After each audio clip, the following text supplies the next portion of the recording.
Google's latest flagship, the Nexus 5, has been out for a little while, but it includes a feature that's been out for a while longer than that: Qi wireless charging support.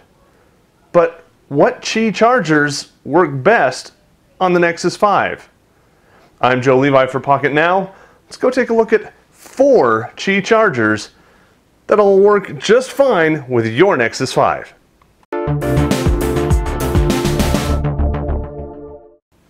The first charger to show you is the original Nexus 4 charging orb. This is still my go-to device. It's really nice. It's USB powered, so you can just plug in your USB charger right there, set it down on your desk, and you've got this really nice angle. You've got this kind of sticky center ring that grabs onto your device and holds it really well. Charging couldn't be easier. Simply set it down, and immediately you are changed over to wireless charging. Charging works very, very quickly on the Nexus 5. In fact, a lot faster than it did on the Nexus 4, especially when charging wirelessly. Now, I know this is primarily focused at the Nexus 5, so I don't want to spend too much time on it, but here is the 2013 Nexus 7, and I've got the official case in it, or it's in the official case. And you'll notice when I put it down, it doesn't do a lot. It doesn't show me that it's charging. That's because you've got all of this extra bulky material that's kind of slowing down or getting in the way of being able to charge wirelessly. So keep that in mind. However, the angle, the orientation, everything still works, so you can still wirelessly charge pretty easily if you've got less bulky of a case than, unfortunately, the official one. Overall, construction is good. Usability is good, especially when you take into consideration that this holds your device at the perfect viewing angle for you to look at it, for you to get access to the information. It works in any orientation that you want it to be in. This sits on my desk all the time at work, and I just throw my device right there. It charges. You can see it's stable. It doesn't slide around.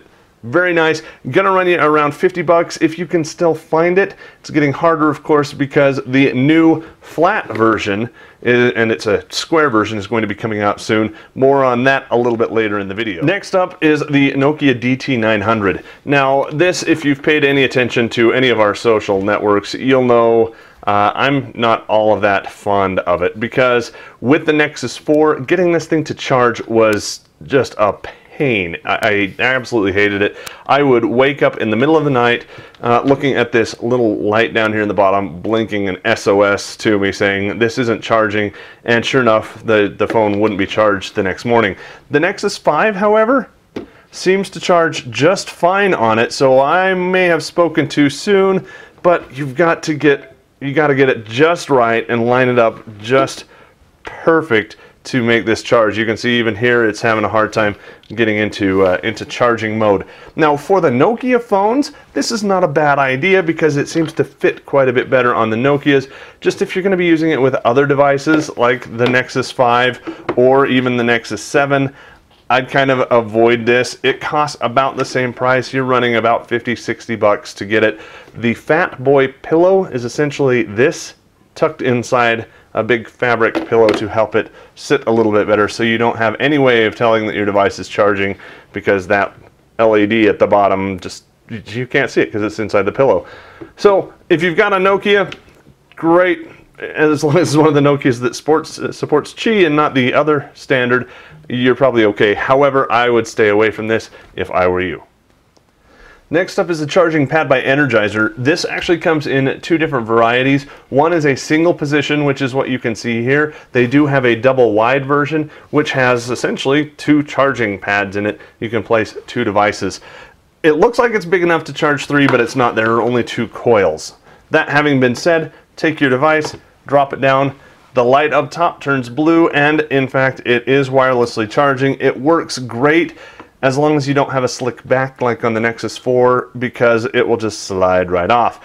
Now, you'll notice I am using a case on my Nexus 5. This one being the Spigen, is that how you pronounce it? The Neo Hybrid, and this works really, really well. My wife has a generic Nexus 4 case, and it doesn't work. It's too thick, and the further away you get from that pad, the less efficient that charging is, and sometimes, as you can see here, it just turned off. It's not charging at all. I can get it down somewhat close and be able to do it, but some cases are going to be thick and not let you charge. Showing you what this looks like with the Nexus 7. We'll just set that down. You can see this one charges just fine right through the case. Takes a minute for the light to turn off. Turns back on. So we're charging, works great. You can set it up in that direction and not see the light, but it fits a little bit better that way as well. Last but not least is my second favorite wireless charger. This is the Panasonic QE TM101, and it's kind of interesting. You're going to be paying between 60 and 70 bucks for it. It's got one button on here, and it's got this cool little ring of LEDs. That's actually your charging coil. So rather than lining things up with magnets or getting things positioned exactly right, it doesn't matter where you put your device. That ring is going to go right over to wherever it needs to be. You've got a status LED up at the top that you can't see very well here because of the camera angle, so there you go. It charges great, it charges fast. This is what I use to charge up my Nexus 5 all the time. I love this thing, except for one small feature, and that's the sound. So listen really close. That actually physically moves your charging pad, and there are times when in the middle of the night it will move that up and out of the way, which is nice because it's going to stop charging when your battery is full. But if you're a light sleeper, it's going to move that out and up and out of the way, and it's going to be somewhat noisy when it does it if you are charging in the same room. We'll let that reset, put the Nexus 7 on it, and you can see here that that charges just as well. Works great most of the time. Try and get that little tabby so that it's kind of off to the side, and it'll work even better if you've got a case that has a tabby and lifts it up off the surface. But that is by far my second favorite and the coolest one out there.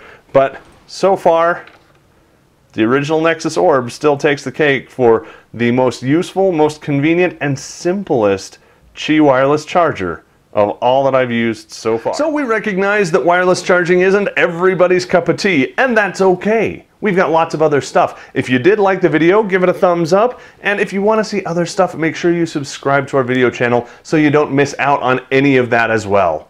For Pocketnow, showing off Qi wireless chargers and your Nexus 5, I'm Joe Levi. Thanks for watching. If you liked learning about Qi wireless charging, make sure you give the video a thumbs up. If you'd like to learn more information, or if Qi stuff isn't your cup of tea, then why not subscribe to us so you don't miss out on cool new videos as soon as they're released. In fact, we've got other cool stuff, but the best way to get a heads up on that is to follow us on Twitter. We're at Pocketnow over there, and I'm at Joe Levi. We'll keep you up to date. For Pocketnow, showing off Qi, the Nexus 5, and how it can make your life easier, I am Joe Levi. Thanks very much for watching. We'll catch you next time.